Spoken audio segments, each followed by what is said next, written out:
साहिब मैंने और आपने जिस पैगंबर सल्लल्लाहु अलैहि वसल्लम का कलेमा पढ़ा, उन्होंने इस उम्मत में 63 बरस गुजारे हैं, और एक लम्हा भी ऐसा नहीं जवानों कि हुजूर ने हमें बुलाया हो, सारी जिंदगी हमें याद रखा।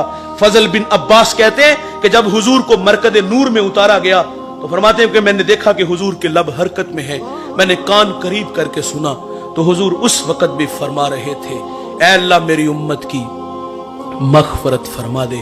जवानों वो लम्हे याद कीजिए जब मेरे आका सल्लल्लाहु अलैहि वसल्लम पर आज़ाब की आयतें उतरी तो रंग मुतगय्यर हो गया। आप मजमे सहाबा से उठे और बाहर चले गए। सहाबा समझे शायद हुजूर किसी हाजत के लिए गए हैं। थोड़ी देर इंतजार किया, तशरीफ ना लाए तो तलाश करना शुरू कर दिया। एक दिन, 2 दिन, हत्ता के तीसरे दिन का सवेरा तुलू हो गया। मिंबर उदास है, गलियां उजड़ गईं। जमाने ने बिलाल हबशी को मदीने की गलियों में चीखे मारते हुए देखा। सैयदा फातिमा रदी अल्लाह ताला अन्हा घर में गशी पर गशी आ रही है। वासफ अली वासफ कहते हैं, शरफ मकान का नहीं होता, शरफ मकीन का होता है। वो तो यारो यसरब था, बीमारियों का घर था, लेकिन सोने मोहम्मद के कदम लगते हैं, अल्लाह मदीने की खाक में शिफा रख देता है। तीसरा दिन हुआ, सहाबा जंगल में चले गए। मैंने उस जंगल की जियारत की है, वहां घर बन गए। वहां एक चरवाहा मिला, उससे कहते यार तूने इस नाम का कोई शख्स तो नहीं देखा? वो कहते इतना मीठा नाम तो सुना ही पहली दफा है। हाँ इतना जानता हूं, वो सामने गार देखते हो जिसका नाम जबले सला है, वहां एक जवान है जो सुबह भी रोता है, शाम भी रोता है, और कहता वो मेरी बकरियां देखो हल्का बनाए बैठी हैं, ना कुछ खाती हैं ना कुछ पीती हैं, जब वो रोते हैं तो ये भी रोती हैं। सहाबा ने पूछा वो रोने वाला क्या कहता है? उसने कहा जब उसके लबहाए मुबारक खुलते हैं तो वो रब्बे हबली उम्मती की सदाएं देते हैं। बेजान जिस्मों में जान आई। सहाबा अंदर दाखिल हुए। आंखें क्या देखती हैं कि हुजूर की पेशानी नुकीले पत्थर पे झुकी है और रो रहे हैं, अपनी मईशत के लिए नहीं। और भाई अल्लाह फरमाता है महबूब आप कहो तो हम बत्थे मक्का को सोने चांदी का बना दे, अपने लिए नहीं आपके लिए। मेरे लिए अल्लाह से अर्ज कर रहे थे, ऐ अल्लाह मेरी उम्मत की मग़फ़िरत फरमा दे। सहाबा जब अंदर दाखिल हुए अर्ज करते आका सर उठाएं गुलाम आए हैं, अल्लाह उम्मत के साथ भला फरमा देगा। फरमाया उतनी देर तक अबू बकर सजदे से सर नहीं उठाऊंगा जितनी देर तक अल्लाह उम्मत के मामले में मेरे साथ कोई वादा नहीं फरमा देता।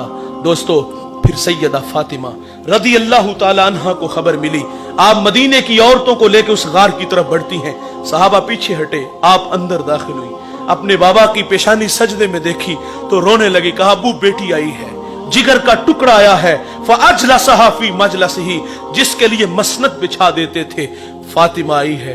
हुजूर बेटी को भी यही फरमाते मुझे उम्मत की मोहब्बत रुला रही है। सुनो दोस्तों, जब हुजूर ने सजदे से सर ना उठाया तो फिर सैयदा अपने मालिक से अर्ज करती है, मालिक मैंने सुना है जब फकीरों और दुर्वेशों की दुआएं मुस्तजाब नहीं होती तो वो सरों से पगड़ियां उतार के ऐ अल्लाह तुझसे भीख मांगते हैं, फिर तुझे अपने बंदों पे रहम आ जाता है। अर्ज किया मालिक आज तेरे नबी की बेटी फातिमा मैं सर से दुपट्टा उतार के अपने बाबा की उम्मत के लिए तुझसे भीख मांगती हूं। सैयदा का हाथ रिदा की तरफ बढ़ा। दोस्तों कोहराम मच गया, बादलों की ओट में सूरज ने मुंह छुपा लिया, ऐसा लगा कि कयामत आ गई। रूमी कहते फिर एक सदा उठी, पस निदा आमद जे यज़दा का रसूल, मन दुआए फातिमा करदम कबूल, घर तलब कर दी जमीन व आसमां, जुमलाए बख्श दे मशदर यकजमा। फरमाया जबरील देर ना करो जल्दी जाओ, मेरे नबी से कहो कि सजदे से सर उठा ले, हमने फातिमा की दुआ कबूल फरमा ली। जैसे आप कहोगे हम उम्मत से वैसे ही मामला फरमा देंगे। साहिब मोहब्बत कहते हैं अमल को आसान करती है, मोहब्बत दावा है अमल दलील है, गुलामी रसूल में मौत भी कबूल है, ये खोखले नारे हैं। इंतहाई माजरत से कहूंगा और मोहब्बत तो तकाजे चाहती थी। हुजूर रो रो के हमारे लिए दुआएं कर रहे हैं। अगर तखय्युलात की दुनिया में गोता लगे 2 लम्हों के लिए खुद को खींच के उस गार में ले चलो, एक जानिब खुद को खड़ा कर लो, अपने रवैयों अपने किरदार की तरफ मैं और आप नजर दौड़ा के देख ले तो यकीन जानो नदामत के अलावा हमें कुछ भी नहीं नजर आता।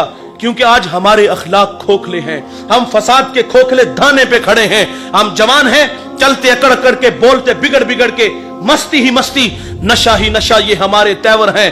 5 वक्त अल्लाह का मुनादी हय्या अलस सलाह की सदाएं देता है, कान पे जू तक नहीं रेंगती, वाइज नसीहत करता है, हम गफलत की पट्टी नहीं उतारते। हम तो किसी को आखिरत की बात कहना तो लोग कहते हैं मौलवी अपनी तकरीर अपने पास रख, शबाब हमेशा रहेगा, उम्र के साए नहीं डलेंगे, मौत की हिचकियां नहीं लगेंगी, खुदा की कचहरी में पेशी नहीं होगी। और मैं कहता हूं भाई, कभी आसमान की छाती पे चमकता चांद देखा है?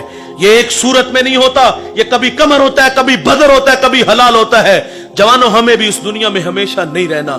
यहां जो आया है वो जाने के लिए, जो पैदा हुआ है वो मरने के लिए। कुल्लु मन अलैहा फान, जो भी है उसको फना है, बका सिर्फ अल्लाह को है। यहां किसी ने भी बैठ नहीं रहना। हम सब ने अपनी अपनी बारी पे शहरे खामोशा को आबाद करना है। और ये सांसों की माला कब टूट जाए, मोती खाक में मिल जाए, ये हम में से किसी को कोई खबर नहीं। आप जानते हो, जब गिनती उल्टी शुरू होती है ना, तो नतीजा जीरो पर जल्दी आ जाता है। मेरी और आपकी जिंदगी की गिनती उल्टी शुरू हो चुकी है। ख्याल है कि हम बड़े हो रहे हैं, नहीं दोस्तों, ये धोखा है। हम बड़े नहीं, हम दिन ब दिन छोटे हो रहे हैं। और जवानों, इस दुनिया में आने की तरतीब है, पहले वालिद बाद में बेटा, लेकिन यहां से जाने की कोई तरतीब नहीं। किसने पहले जाना है, किसने बाद में जाना है। एक लंबी लाइन लगी है, उसमें आप भी खड़े हो और मैं भी खड़ा हूं। मेरी बारी, आपकी बारी, न जाने कब आ जाए, हमें कोई खबर नहीं। 100 साल भी जिएंगे तो बिल आखिर मरेंगे।